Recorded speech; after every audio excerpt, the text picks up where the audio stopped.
strikes fear into the hearts of chefs everywhere. It's Hollandaise.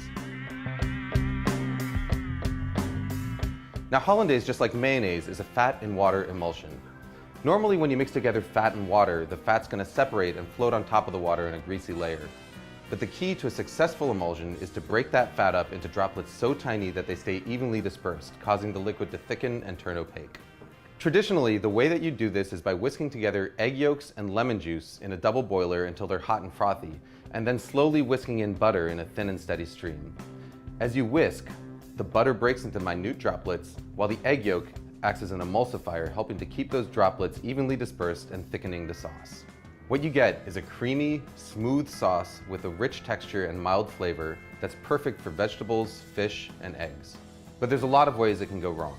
If you don't whisk fast enough, or if you add your butter too fast, the sauce will end up greasy and broken. If you don't cook your eggs enough, it won't thicken properly, but if you cook them too much, you end up with broken scrambled eggs. The fact of the matter is, if you want to learn how to do it the traditional way, the road to perfect Hollandaise is paved in broken sauces. But here's the good news. There's an alternative method that is completely foolproof, produces a Hollandaise that's every bit as good as the traditional version, and takes about a minute start to finish. All you need is a small pot, a glass measuring cup, and a hand blender with a cup that barely fits its head. We start by combining an egg yolk, a teaspoon of water, a teaspoon of lemon juice, and a pinch of salt in the bottom of a blender cup. Next, we melt a stick of butter on the stovetop until it's completely hot and bubbling. It should register about 220 degrees Fahrenheit with an instant read thermometer. Pour that butter into a glass measuring cup. Now all we've got to do is stick the hand blender into the cup, start it running, and then slowly drizzle in our butter. As the hot butter hits the eggs, they start to cook.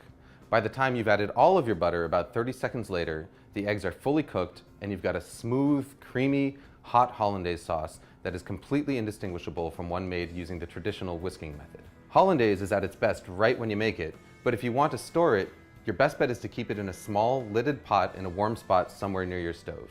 Just make sure that you use it within a couple of hours. Food Lab signing out.